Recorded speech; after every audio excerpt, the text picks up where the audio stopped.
Hello, everybody. So I spent a lot of time this weekend working on the Patreon spreadsheet for the cheapest stock. And one of the advantages of having a spreadsheet now with 118 stocks and my subscribers on Patreon giving me tips, that advantage is that I can screen better and I can find stocks that kind of meet all of the criteria that we look for and that we love on this channel videos, these cheapest stock in my universe video that I've been doing for more than a year now. So let me briefly show you some stocks, and you'll find some new stocks. Many of them are the usual suspects, right? Like, of course, HIMS is going to be part of it, obviously, but you can see a theme. China is here, and China is the cheap stock, and I don't own Chinese stocks, and maybe that's a mistake. Maybe that's a mistake. So let's keep that in mind. There's not just China. There's a few stocks that are American, that are cheap, that are in there, namely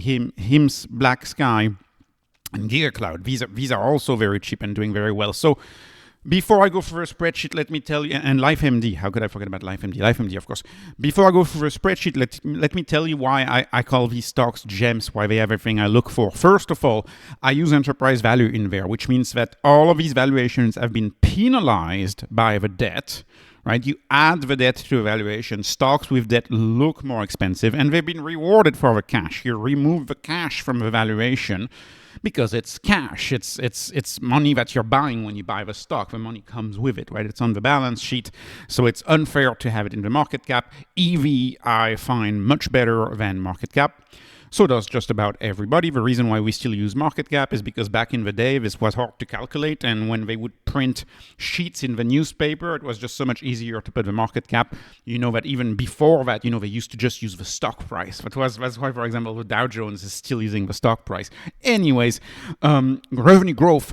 On this channel, my goal is to beat the denominator, to beat the monetary expansion of 15% a year. And so all of these stocks, aside from Black Sky, which will get back to 30%, predicted to grow at 28% for Black Sky, all of these stocks are predicted to grow at more than 30%, which is double the debasement. So these companies take in double. For some of them, like Li Auto or Pinduoduo, they take quadruple the amount of US dollar that they gotta take in to fight that dilution. And so I love that the revenue growth is very strong. That's, of course, a specialty of my channel. I focus on super high growth. Then let's talk about EBITDA margin. Why do I use EBITDA margin? Because it's the proxy for cash flow. It's heavily accessible. It's heavily promoted. It's easy to find, and to me, it's the best proxy for cash flow. I love EBITDA margin. Of course, if you're a traditional value investor, you're gonna tell me, "Oh, this is BS earnings." But we don't operate in the same world, and we don't look at the same stocks. Me, I look at EBITDA margin because EBITDA margin tells me, is the company burning cash? None of these companies are burning cash. They have positive EBITDA margin. For some of them, excellent ones like Pinduoduo at 29%. It's my proxy for cash flow. And then my favorite metric, of course, is enterprise value over gross profit over revenue growth. How much am I paying for that growth? And you can see that all of these stocks have extremely, extremely cheap growth. HIMS is kind of a benchmark for a very cheap stock, and there's cheaper than HIMS. As you can see, aside from LifeMD, 3 Chinese stocks, some of them very big companies and stable, like Pinduoduo, are cheaper than HIMS on a growth-adjusted basis. How much am I paying for that growth? If you've been watching my channel and my videos, my screeners, it's very rare that I find a stock under 0.10. Like under 0.10, it's very rare. So right there, you have 7 of them. CGT is essentially just under, it depends on how it trades, but it's roughly trading at 10, so I put it in there for Giga Cloud. And last year, Rule of 40. So Rule of 40, I've started adding Rule of 40 to my stocks about a year ago. So Rule of 40 uses the SaaS, mode of analysis, which is to say that a VC typically deems a company investable when growth plus profit margin, when both of these equal or exceed 40. And for all of them, they exceed that. So and again, we have some doubles, right? Pinduoduo is a double of Rule of 40. Li Auto is very high on the Rule of 40. So is HIMS. So again, these are important metrics. All of these stocks, they are quite interesting to me. I own HIMS in there. And let me tell you a little bit about what I think about all these stocks briefly, as I always do in these videos, right? So the first one is Li Auto. The car that they seem to promote heavily right now is this van. They're very popular in China, of course. They're one of the winners in the Chinese EV race. Obviously, lots of debate as to whether one should invest in a Chinese automaker or not. Nonetheless, when you look at the valuation of, say, a Li Auto, and there's other cheap Chinese auto stocks that I haven't put in there because none of them are quite as cheap as Li. Li is the cheapest auto stock in China that I could find. It's still predicted to grow at 62%. The gross margin is actually higher than Tesla at 22%. EBITDA margin here is lower than Tesla if you're using this as a benchmark. Doesn't really matter. It's growing at 62%. So if you have the two, you're getting, if you had a 62 and 6, you're getting a rule of 40 of 68, which is excellent. And how much am I paying for that growth? What's the price of each percentage point of growth? It's a 0.03. It is the cheapest of my giant spreadsheet of 118 stocks, which were in the first place selected for being hyper-growth stocks. This one is the cheapest. Of course, you can see that right away, right? Enterprise value is 7.1 billion. Revenue is 18.4 billion. So as far as forward revenue, this is a company that's trading at a 0.26 next year's revenue. So 4 times cheaper than 1 times revenue. And when you have a stock that's trading at 1 times revenue, people usually find it cheap. So moving on to another stock that is very, very cheap is LifeMD. LifeMD it's HIMSS without the pharmacy business. That's what it is. LifeMD is HIMSS without the pharmacy business. They do consultations, they have providers, they have physicians, they treat more diseases than HIMSS, but they do not have the pharmacy. They give you coupons. And I suggest that you look at my video on LifeMD versus HIMSS to see the differences. So of course the total addressable market is a little smaller than HIMSS and it grows smaller than HIMSS, but it is also a much cheaper stock at a 0.039. It achieves the rule of 40. I like LifeMD very much. It is the one stock on there that I'm the most likely to add to and begin a starter position. But I'm to me, HIMSS is still the best opportunity out of all of these stocks. But I like this one quite a bit. I like Giga Cloud too. We'll get to that in a second. Let's talk about Pinduoduo and Pinduoduo and all of these Chinese stocks. By the way, it's not really a decision for me about buying the stock. It's a decision for me about should I get back into Chinese companies. Is it time to get back into Chinese stocks? I used to own one Chinese stock, Baba. I was disappointed. It was dead money for many years. Didn't lose money, didn't make money. Bought it, sold it roughly at the same and moved on because, there's only so many years you can look at a stock being flat. So anyways, Pinduoduo. Let's talk about Pinduoduo. Pinduoduo is the winner in e-commerce right now, and in the US, and Europe, right? They are known as Temu. Temu is kind of the Wish app 2.0, and this one has more sticking power than the Wish app. And Pinduoduo, of course, is a leader in China in what it does. It means shop with friends for fun, or shop friends fun. Pinduoduo is what it roughly translates to in English. And they invented this idea of fun commerce, social commerce, with fun of getting a coupon, etc. If you're curious about Pinduoduo, you may want to watch one of these FT documentary about it. Very, very interesting company. Temu's everywhere in the US. It's very popular. It's become part of popular culture. People know they're getting cheap stocks. Cheap stocks, what I'm talking about. People know they're getting cheap products on Temu. But when you understand the basis of a company is that you don't buy on Temu because you want to buy a product that you need. You buy on Temu because it's fun. It's gamifying shopping, which for a lot of people is what shopping is all about. Shopping is all about being fun. If you think about the mall in the 90s, you would go there to buy stuff, of course, but that was the secondary aspect. The first aspect of you going to the mall was you did it for fun with friends, fun friends shop, fun. It's fun shopping with friends, right? Pinduoduo. And again, very cheap. Look at this rule of 40. It's 86. You have a 29% EBITDA margin. That's how much cash flow. It's roughly a third of that revenue they turn into a cash machine and into cash flow. That's stunning, and that's still growing at 57%. Love Pinjojo. The question of Pinjojo is, do I want to get back into Chinese stocks? Right. That's opening another Pandora's box of whether it's a good idea or not. Let me move on to Luckin Coffee, and I do want to talk about a few things about Starbucks and Luckin Coffee, and there's some evidence from what I'm seeing that really Luckin Coffee is hurting Starbucks in China. And if you know anything about China, Starbucks, China and Starbucks are one on one together. Like they're hand in hand. Starbucks used to be a very big China story, and it seems like in China, Luckin Coffee on a per store basis is very cheap. I did that calculation in a prior video. It's about $300,000 per store is the valuation for a stock that is obviously growing very fast at 39% revenue growth on next year's sales predicted. The gross margin is absolutely excellent for the food and beverage sector at 55%. EBITDA margin is 10%, which is also excellent, and the stock is dirt cheap at a 0.067. Rule of 40 is 49. Now, of course, there was the quote-unquote accounting scandal and accounting issue and on Luckin Coffee, and this may warrant another video. How much value do we actually place on accounting? There's a lot of things in accounting that I find problematic, and we don't call them a fraud, for example, just because it's like generally accepted.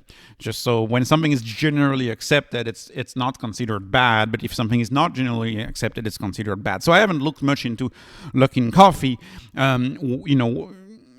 Books. What do you mean by lying on the books? And more importantly, what I care the most about is, are you lying on the top line?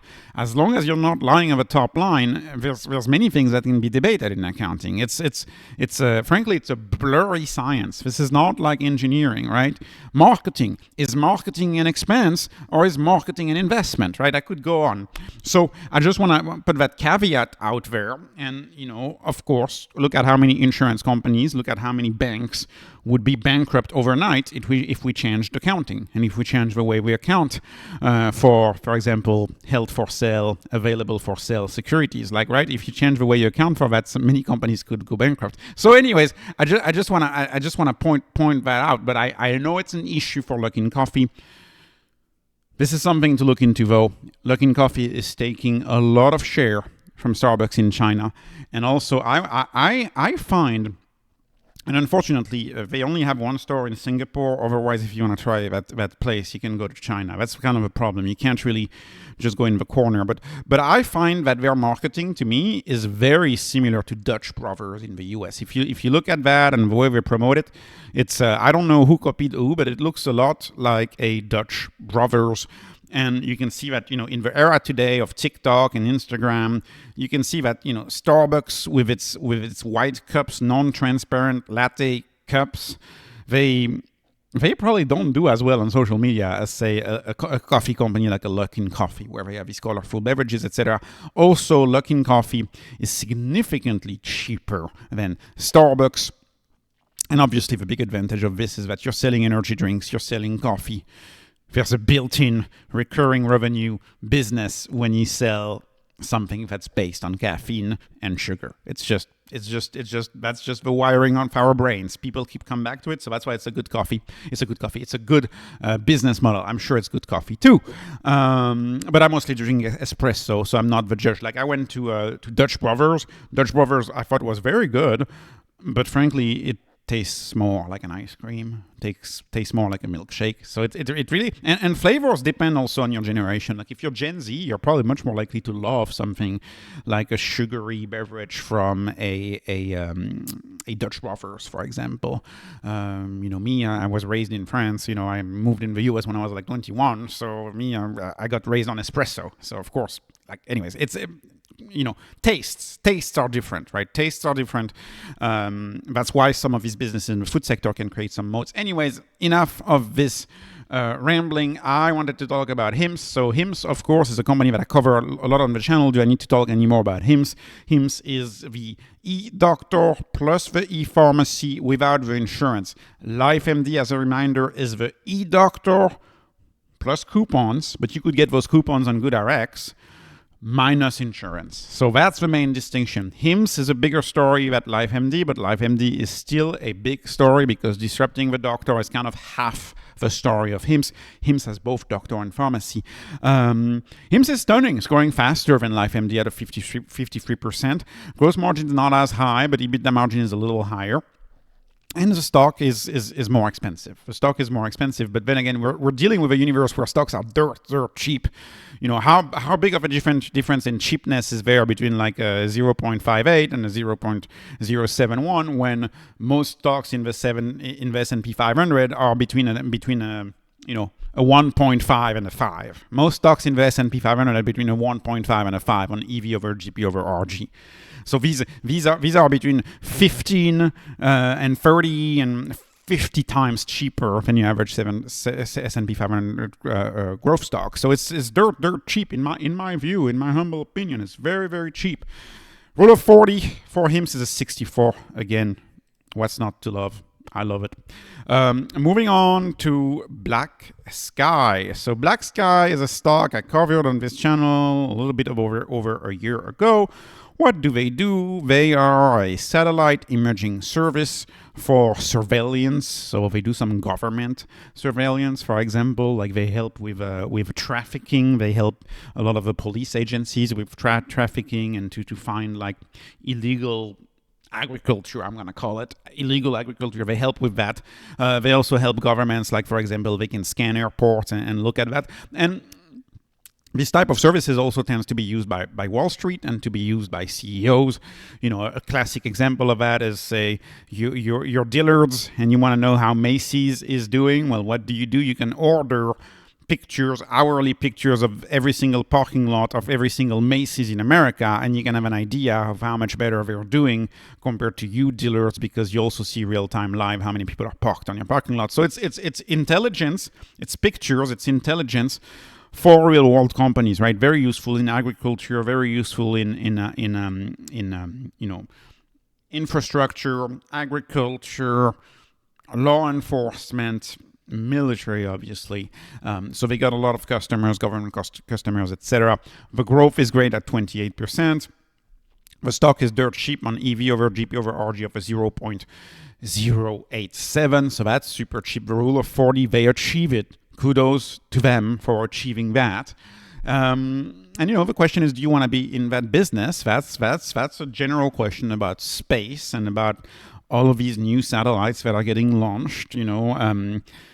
Could the elephant in the room, that I'm not going to name this time, could the one company that's the elephant in the room one day decide to launch, half a dozen of its own, or a dozen or 2 dozens of its own satellites with a good camera and disrupt your business, right? There is a giant in the satellite space that may look at your main business for Black Sky, right? It's a $180 million company. It's a very tiny company. It may be like, let me go ahead and grab another 100 million in revenue and disrupt that business. Of course, they try to have moats, they try to have AI, etc. And then you get into a different conversation. Is AI actually a moat, or is AI like electricity where everybody's going to get AI and so it's really not a moat? I find Black Sky to be a bit of a riskier business, a bit of a riskier business because you have few customers, you have fewer network effects. But let me conclude with a company that I like more than Black Sky, which is Giga Cloud Technologies. So Giga Cloud Technologies is a company for drop shippers, people who sell on Amazon, Instagram, etc. But they do that with furniture, and they help with bypassing the legacy system of distributors and suppliers. And so they help people sell products directly from the manufacturer to the end consumer. And that's how that platform works. This is the best way I would describe it. It's a drop shipping platform for bulky items. So they historically have done mostly furniture, but now they do other things, like car doors, for example. They get into big parts, and it's a network, right? It's a marketplace. It's a network. It's a two-sided network with sellers, i.e. the manufacturers, and with buyers, i.e. the drop shippers, the people who are listing products on Amazon or on their own website or on Instagram, or it doesn't matter, and that they are shipping straight these products to the end consumer. This is how that platform works. Of course, there's competition in that space, but the beauty of when you are a network effect type stock is that the more people sign up for your service, the more people sign up to that two-party platform, the less people are going to sign up to something else, right? People don't shop on Giga Cloud Tech for furniture because the website has the best UI, for example. They shop there because it's got the most sellers. And sellers don't go there because it's got the best UI. They go there because they have the most buyers. So this is your classic network effects. This is why businesses like Instagram, Facebook, Meta is going to have a very hard time getting disrupted. This is why, for example, dating sites have a very hard time getting disrupted. And this is why English and some of the, say, top 5 languages in the world, they have a very hard time ever getting disrupted because everybody speaks them. Whenever someone speaks the new language, whenever someone learns English, it makes English more valuable for everybody. That's the beauty of network effects. And so I love network effects. Network effects, in my view, are very, very powerful moat. I still have to do my full analysis on Giga Cloud Tech. Anyways, I hope you liked these stocks. Maybe you saw new names that you didn't know about. But frankly, the thank you is to my 32. I'm very pleased to announce that I have 32 supporters on Patreon. So it's to the 32 people who signed up. Thank you so much from the bottom of my heart. It really means a lot. I am so pleasantly surprised that many of you want to support me. I really appreciate that. It's helped me become a better investor already by making a master spreadsheet and not having a bunch of Excel files on my computer that I can never find, right?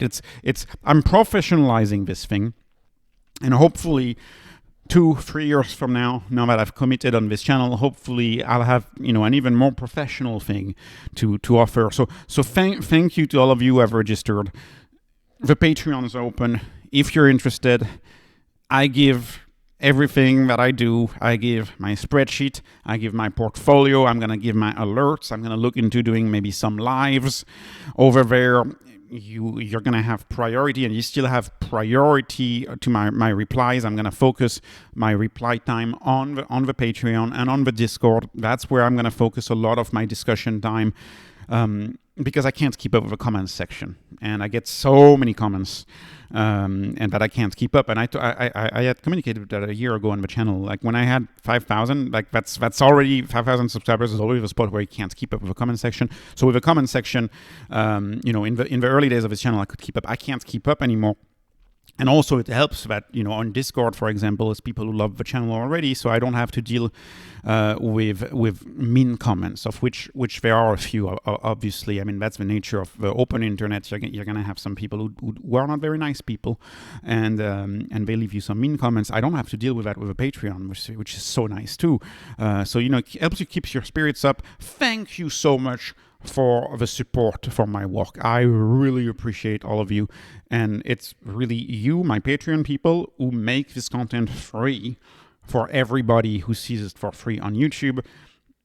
And thank you. That's all I have to say. So this was not investment advice. This was just entertainment. My daily videos are going to keep being free forever. So don't worry about my daily videos. But thank you so much. This is no financial advice, no investment advice. This is just entertainment. Please like, please subscribe. Thank you for watching, and have a wonderful day.